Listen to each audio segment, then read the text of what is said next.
নমস্কার বন্ধুরা, আমার চ্যানেলে আপনাদের সকলকে স্বাগত জানাই। আজকের রেসিপি পনির দো পেঁয়াজা। চলুন শুরু করা যাক। প্রথমে আমরা নিয়ে নেব 3 টেবিল স্পুন রিফাইন অয়েল, আর এখানে আমরা নিচ্ছি 250 গ্রামের মতো পনির। পনিরটাকে আমরা প্রথমে তেলে হালকা ফ্রাই করে নেব। পনিরটা আপনারা চাইলে কাঁচাও গ্রেভিতে ব্যবহার করতে পারেন, কিন্তু আমরা এখানে ভেজে নেব।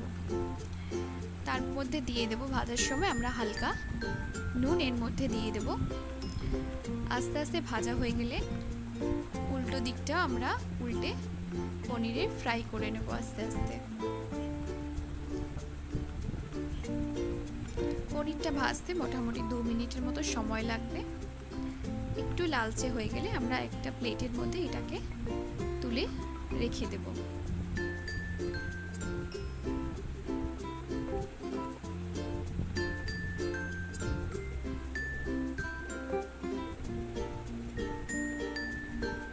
এরপর আমরা নিয়ে নেব 1 চামচ বাটার।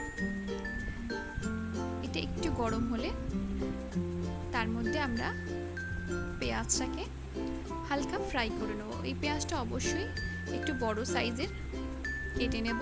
এটাকে অতিরিক্ত ফ্রাই করব না, হালকা ফ্রাই করব। তার মধ্যে দিয়ে দেবো সামান্য পরিমাণে নুন আর সামান্য পরিমাণে হলুদ গুঁড়ো। হালকা ফ্রাই করে নেওয়া হয়ে গেলে এটাকেও আমরা আস্তে আস্তে প্লেটের মধ্যে তুলে নেব।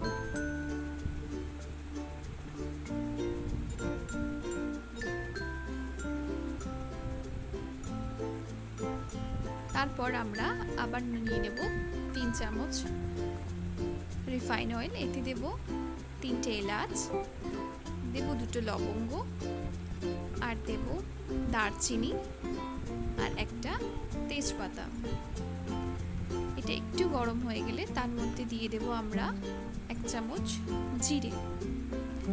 মশলাটা একটু কয়েক সেকেন্ড ফ্রাই হয়ে গেলে তার মধ্যে দিয়ে দেব 2টো মিডিয়াম সাইজ কেটে রাখা পেঁয়াজ কুচি। পেঁয়াজটাকে একটু আমরা লাল করে ভেজে নেব। তারপর এর মধ্যে আমরা দিয়ে দেব 2 চামচ আদা রসুন বাটা। মশলাটা একটু সামান্য ভেজে নিয়ে তার মধ্যে আমরা আস্তে আস্তে দিয়ে দেব নুন 1 চামচ, হলুদ গুঁড়ো আর ধনে গুঁড়ো। নুনটা আপনারা আপনাদের স্বাদ মতো ব্যবহার করবেন অবশ্যই। এরপর আমরা দেব কাশ্মীরি রেড চিলি পাউডার। মশলাটা হালকা নাড়াচাড়া করে নিয়ে এর মধ্যে আমরা সামান্য পরিমাণে জল দেব। জল দেওয়ার পর হালকা নাড়াচাড়া করে মশলাটা একটু হয়ে গেলে তার মধ্যে দিয়ে দেব আমরা টক দই 3 চামচের মতো। তারপর সেটিকে নাড়াচাড়া করে তার মধ্যে আস্তে আস্তে আমরা দিয়ে দেব টমেটো পিউরি।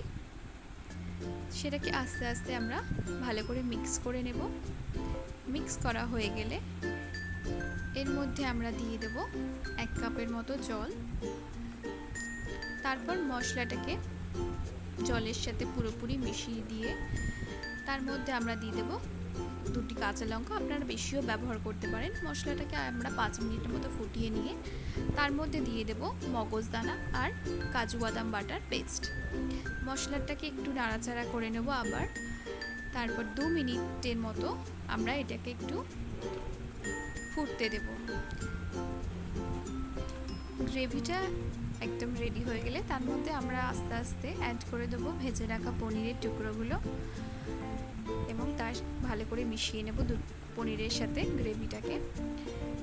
পনিরটা ভালো করে মেশানো হয়ে গেলে তারপর আমরা এর মধ্যে দিয়ে দেব ভেজে রাখা পেঁয়াজগুলো এবং তারপর আস্তে আস্তে আমরা দেব একটু ধনেপাতা কুচি আর দিয়ে দেব একটু সামান্য পরিমাণে গরম মশলা দিয়ে আমরা এটিকে ভালো করে মিশিয়ে নেব 1 মিনিটের মতো। তারপর আমাদের পনির দো পেঁয়াজা একদম রেডি। এটিকে আপনারা লুচি, পরোটা, রুমালি রুটির সাথে ডিনারে বা লাঞ্চে খেতে পারেন। রেসিপিটি ভালো লাগলে অবশ্যই কমেন্ট করে জানাবেন এবং আমার চ্যানেলে সাবস্ক্রাইব করবেন নতুন নতুন ভিডিও পাওয়ার জন্য। ধন্যবাদ বন্ধুরা।